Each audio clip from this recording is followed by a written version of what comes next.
Hello, hello, hello. It's Nicole. Nicole is making it happen. And I am here with another bundle and another idea for you of how to turn your stockpile into money. So, guys, I had a coupon for everything in this bundle except for the bleach.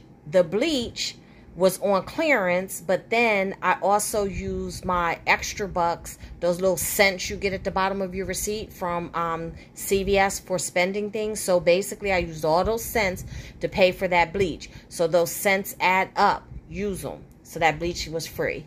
And the Gain products were all coupons.